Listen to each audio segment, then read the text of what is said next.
Alors, voici un texte que vous connaissez tous presque par cœur.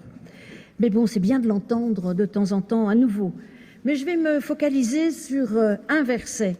Ce verset qui est le verset 11 du chapitre 2, donc, qui nous dit « Aujourd'hui, dans la ville de David, il vous est né un sauveur, qui est le Christ, le Seigneur. » Et je vais même me focaliser sur un mot, « sauveur ». Il vous est né un sauveur. Et puis, je vais m'interroger quand même, qu'est-ce que ça veut dire? Comment sauve-t-il?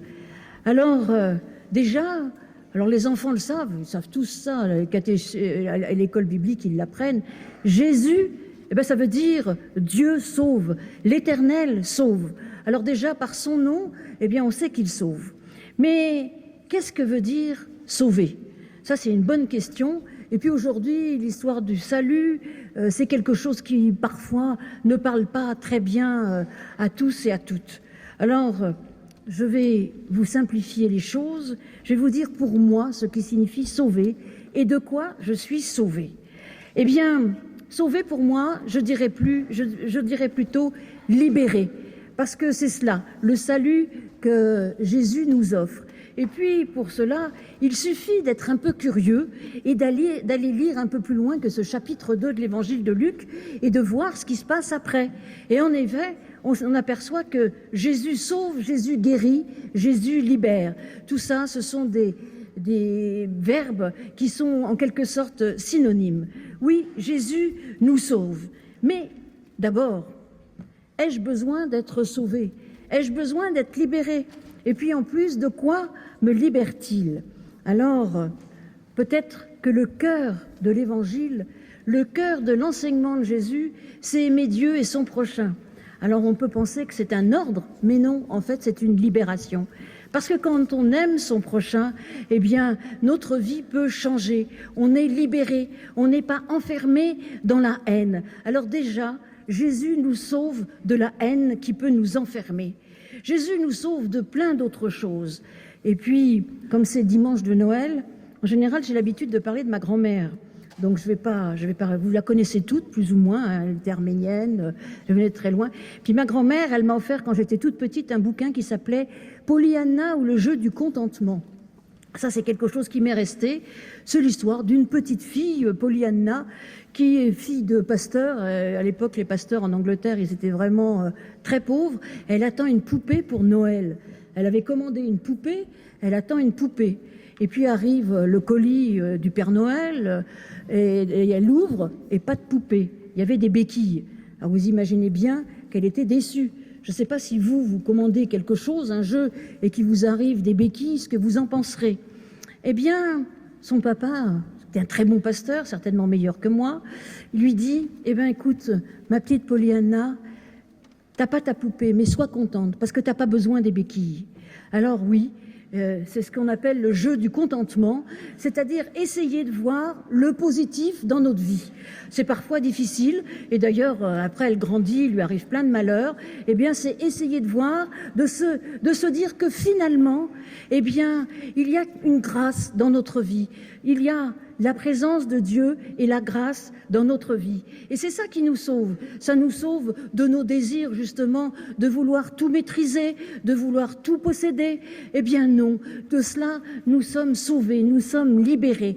Nous sommes même libérés de nos peurs, justement, de ne pas faire assez bien, nos culpabilités. En fait, se dire qu'on est nul, des fois, ça nous arrive. Je pense que même les enfants, ils trouvent que des fois, ils sont pas terribles. On est sauvés parce qu'on sait que Dieu, malgré tout, nous aime. Oh, c'est pas pour ça qu'il faut faire n'importe quoi, mais Dieu nous aime. C'est ça le salut qui nous est promis lorsque l'ange annonce « Il vous est né un sauveur ». Il vous est né Jésus, en effet, Dieu sauve. Alors, en effet, il nous est né un sauveur. Et vous avez compris tout de quoi nous sommes libérés, sauvés. Et puis en ce moment, c'est vrai qu'on a vécu quelques moments un peu difficiles, et puis l'avenir n'est pas forcément, on ne sait pas trop en fait. Hein. Alors il faut être optimiste et essayer de croire que ça va aller mieux. Bon, on ne sait pas trop, l'incertitude, ce n'est pas très agréable, c'est un peu angoissant. Et justement, le message de l'Évangile, c'est de nous sortir, de nous extirper de cette angoisse, de faire confiance à Dieu qui nous dit à chaque jour suffit sa peine. Donc, en effet, et de toute façon, c'est pas parce que vous êtes angoissé un tout petit peu que ça changera quoi que ce soit de ce qui va arriver. Alors, il nous invite plutôt à agir, à comprendre, qu'à nous angoisser. Il nous libère de l'angoisse. Et puis, il nous libère aussi du stress. Vous savez, c'est un mot très à la mode et c'est vrai que, d'ailleurs, moi, par exemple, ce matin, je suis arrivée ici un peu stressée, je dois vous dire. Mais au fur et à mesure que je parle, ça retombe. Je suis arrivée un peu stressée. Je devrais pas, hein, parce que je dis que je vais vous dire que Jésus nous libère du stress. Mais bon, il faut essayer de se poser. D'ailleurs, Jésus, il a une arme anti-stress. Dieu a une arme anti-stress. C'est la prière. Mettez-vous, posez-vous 5 minutes, priez et tournez-vous vers Dieu et vous verrez déjà que ça retombe. Alors pour ce culte de Noël, on a prévu de vous offrir un machin anti-stress là, un carré anti-stress. Je vais en envoyer un là, et puis d'autres après, des carrés anti-stress. Mais ça, dans nos vies, ça se déroule pas toujours comme on veut. Voilà. Ce carré anti-stress, il n'est pas exactement comme on aurait voulu. Et vous allez voir, il y a marqué « Il vous est né un sauveur qui est le Christ le Seigneur ». Si vous le mettez dans votre main et puis que vous faites ça trop longtemps, eh bien, il n'y a plus rien en fait. Le jaune, il s'en va, c'est même pas écrit dans votre main. Donc, en fait, c'est comme dans Mission Impossible, le message, il s'efface. Hein, au fur et à mesure que, voilà, vous avez reçu un message, mais il va s'effacer. Donc, voilà. Alors, on a pensé, quand c'est arrivé, dire finalement, on ne va pas vous offrir ça parce que c'est un peu nul, ça part. Mais non, parce que finalement, eh bien, vous allez vous en souvenir. Apprenez-le par cœur, ce verset, avant qu'il s'efface, justement. Et souvenez-vous-en. Et puis finalement, les échecs dans nos vies, eh bien, il faut savoir les surmonter. C'est pas grave. Qu'est-ce que ça peut faire que ça s'efface? Ça va pas changer la face du monde. Et puis, vous vous souviendrez, c'est peut-être pas le cadeau du siècle que vous allez recevoir, mais ça fait rien. Vous le gardez le bien. Et puis, de toute façon, c'est un anti-stress. Mais je vous l'ai dit avec Jésus, il n'y a pas besoin d'anti-stress, même si je vous les envoie. Hein, il n'y en a pas besoin avec Jésus d'anti-stress. Mais on peut quand même, c'est bien de rebondir quand on a des échecs. Voilà, c'est bien. Donc d'accord, il y a un sauveur qui vient nous sauver et on en a bien besoin. Moi je trouve que beaucoup de gens en ce moment autour de nous sont un peu angoissés, déprimés sur le présent, sur l'avenir. Et donc on a bien besoin qui viendra nous sauver de l'avenir, de la pollution, du réchauffement climatique, de la dette, du baisse du niveau de vie, les gilets jaunes, Monsieur Macron, enfin qui vous voulez, dans l'ordre que vous voulez. Beaucoup de choses qui embêtent les gens. Alors qui va nous sauver de tout ça? Est-ce que c'est Monsieur Macron? Pas sûr. Est-ce que c'est un autre, si on en change? Pas sûr que ce sera mieux. Alors cela dit, il faut se battre pour avoir le meilleur gouvernement possible, mais je ne crois pas que ce sera le gouvernement qui nous rendra heureux. Ni même notre niveau de vie d'ailleurs. On peut se battre pour son niveau de vie, très bien, mais on se plaint d'avoir des fins de mois difficiles. C'est vrai. Mais vous savez, j'ai vu une enquête dans le monde entier pour essayer de savoir quel est le niveau, à quel niveau entre 0 et 10 les gens se déclaraient heureux. Et en fait, les pays où les gens se disent le plus heureux ont des niveaux de vie nettement moindres que le nôtre. Donc je crois qu'on se trompe, frères et sœurs, on se trompe. On est dans un monde matérialiste qui croit que c'est le matériel qui va nous sauver et nous rendre heureux, et c'est faux. On croit que pour être heureux, forcément, à ce moment-là, tout va passer par l'écologie, pour laisser à nos enfants un monde meilleur, moins pollué. Ouais, ça va pas être facile, ça. Mais oui, bien sûr, battez-vous, fermez l'eau quand vous vous lavez les dents, roulez en vélo, faites tout ce qu'il faut. C'est indispensable pour notre survie, mais cela ne vous donnera pas le bonheur. Alors, quel avenir on laisse à nos enfants? Eh bien, moi, je vais vous dire, on leur laisse un avenir extraordinaire, une vie magnifique et plein de lumière. Et si, c'est pas croire au Père Noël, ça. Moi, j'y crois et je vais vous démontrer que notre avenir, il est radieux et que vous laissez à vos enfants un monde merveilleux. D'abord, si vous croyez en Dieu, il y en a peut-être qui croient en Dieu ici, si vous croyez dans un Dieu qui agit dans le monde matériel, alors écoutez, ayez confiance. Dieu ne vous abandonnera pas, et peut-être qu'il n'a pas l'air d'agir, mais Dieu guide le monde. Dieu veille, et il trouvera une solution, et il ne permettra pas que vous soyez éprouvés au-delà de ce qu'il faut. Si vous croyez dans un Dieu qui n'agit pas matériellement, mais uniquement spirituellement en vous, alors bonne nouvelle aussi. Bonne nouvelle parce que quelle que soit la situation matérielle, écologique, de ce que vous voulez, toujours, si vous avez la présence de Dieu en vous, vous aurez toujours, enfin, au fond de vous-même, une source de bonheur, de paix et de joie. Et donc ces enfants, c'est ça que nous voudrions leur donner. Quoi qu'il arrive, quel que soit le monde, si on a Dieu en soi, eh bien on a la vie et on a la joie. Et Noël est fêté dans le monde entier. Et partout on dit c'est la bonne nouvelle de Dieu qui vient nous apporter la joie et la paix. Même dans les pays en guerre, même dans les pays en famine, Dieu est toujours pour nous une bonne nouvelle, parce que quand on a Dieu en soi, on est plus que vainqueur de quelque situation matérielle qu'il soit, donc soyez heureux. Maintenant, si vous ne croyez pas du tout en Dieu, alors peut-être que vous croyez au moins dans l'homme. Alors si vous croyez dans l'homme, eh bien soyez heureux aussi, parce que l'homme, il est quand même très malin, très fort, très intelligent. Et l'homme, il arrive à trouver des solutions à tout. Et l'homme arrive demain, le progrès avance et on trouvera des solutions pour tout régler. Ayez confiance, on trouve des solutions à tout. Les chercheurs ont plein d'idées, la recherche avance et donc l'homme se sauvera lui-même. Après, si vous ne croyez ni en Dieu, ni en l'homme, ni en rien, ça devient plus compliqué. Mais à ce moment-là, au moins, si vous ne croyez ni en Dieu ni en l'homme, ne croyez au moins pas dans tous ces prévisionnistes qui nous dépriment. Parce que les prévisionnistes, ils nous disent demain, ça va faire ci, ça va faire ça va pas aller. Mais les prévisionnistes, ils n'en savent rien. Rien de rien. Les prévisionnistes n'ont jamais rien prévu. Ils n'ont pas prévu l'élection de M. Macron, ils n'ont pas prévu les gilets jaunes, ils n'ont rien prévu.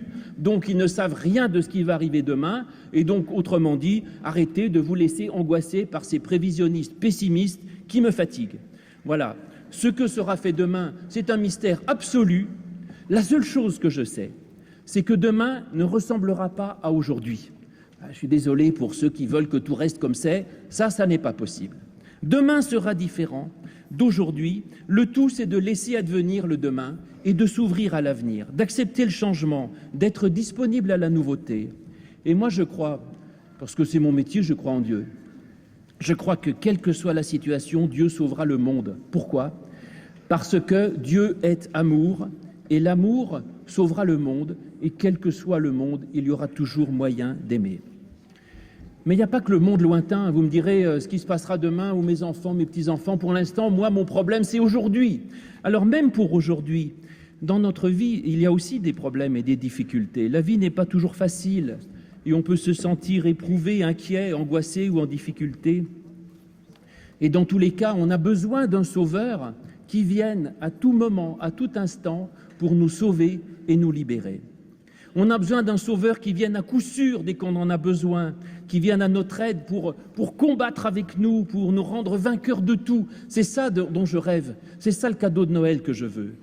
Et moi, je vais vous dire de quoi j'ai toujours rêvé. Je me rappelle de mon enfance, j'aimerais avoir un sauveur qui vienne toujours au bon moment, quand ça va mal, et qui me sauve, parce que le mal souvent fond sur moi, la difficulté vient sur moi, comme un voleur au moment où je ne l'attends pas, et je rêve d'un sauveur qui vienne me sauver à ce moment-là.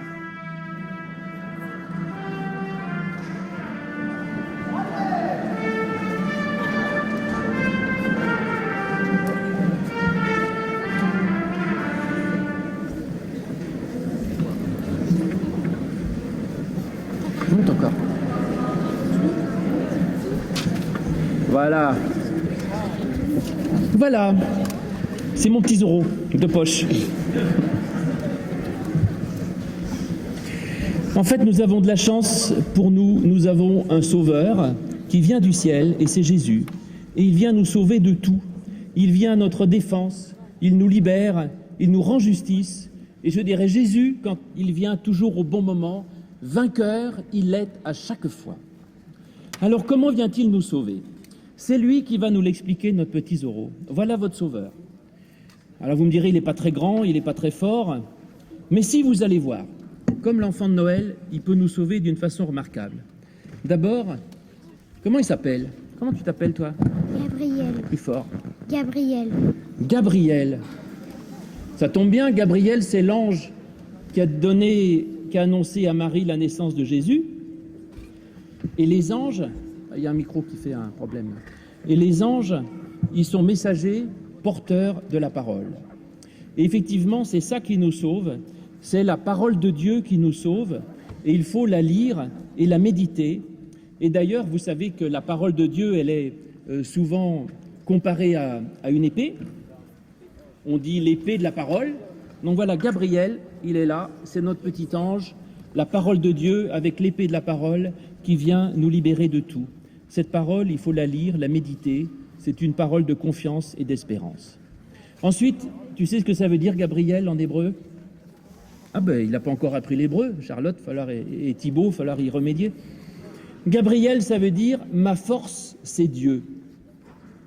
Et donc Dieu, lui, peut toujours nous sauver. Il peut me donner la force, le courage, l'enthousiasme, l'espérance, la confiance. Il suffit de se connecter à lui et de le chercher. Ça, c'est le rôle de la prière. Et puis enfin, Gabriel, c'est un enfant. Et je crois que les enfants sauveront le monde. D'abord parce que quand on a un enfant, on ne peut pas déprimer. Parce qu'eux, ils ont confiance, ils croient dans l'avenir, ils n'ont pas nos états d'âme. Et ils ne sont pas là de se dire c'était mieux avant. Les enfants, ils foncent, ils vont de l'avant et ils ont raison. Et puis, c'est eux qui ont raison.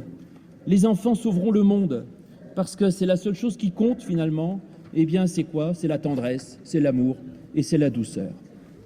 Et puis, de toute façon, c'est lui, ce petit Gabriel avec ses copains, qui fera le monde de demain quand nous, on sera très vieux et qu'on ne fera plus rien. Donc, faites-leur confiance à ces enfants. Ils sont très forts, ces enfants. Ils sont pleins de tendresse et ils trouveront avec l'aide de Dieu un monde formidable. Alors voilà, mes amis, ayez confiance, le monde est dans de bonnes mains, Dieu ne vous laissera jamais tomber et avec lui, toujours la lumière peut revenir. Et quelles que soient les ténèbres, c'est la lumière, la joie et l'espérance qui dominent. Et c'est la fête. Alors profitez bien de cette lumière de Noël qui vous est donnée, vivez du bon temps avec ceux que vous aimez, et laissez-vous transformer par notre Dieu de Noël, par celui qui fait toutes choses nouvelles et qui vient à tout moment à notre secours. Amen. Merci mon lapin. Sur des sens, garde le coup.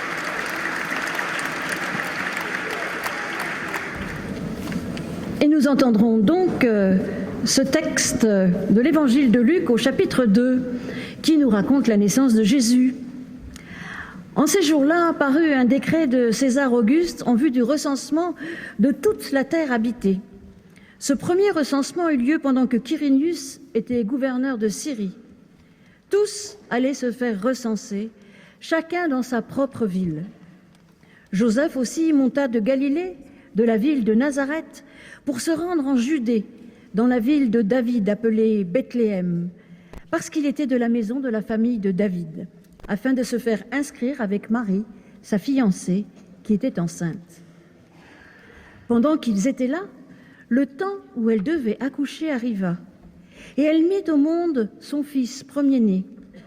Elle l'emmaillota et elle l'installa dans une mangeoire, parce qu'il n'y avait pas de place pour eux dans la salle. Il y avait dans cette même région des bergers qui passaient dans les champs les veilles de la nuit pour garder leurs troupeaux. L'ange du Seigneur survint devant eux et la gloire du Seigneur se mit à briller tout autour d'eux. Ils furent saisis d'une grande crainte. Mais l'ange leur dit : « N'ayez pas peur, car je vous annonce une bonne nouvelle d'une grande joie qui sera pour tout le peuple. Aujourd'hui, dans la ville de David, il vous est né un sauveur, qui est le Christ, le Seigneur. Et ceci sera pour vous un signe, vous trouverez un nouveau-né emmailloté et couché dans une mangeoire. » Et soudain, il se joignit à l'ange une multitude de l'armée céleste qui louait Dieu et disait : « Gloire à Dieu, dans les lieux très hauts, et sur la terre, paix parmi les humains, en qui il prend plaisir. » Seigneur, ta parole est une lampe à nos pieds, une lumière sur nos sentiers.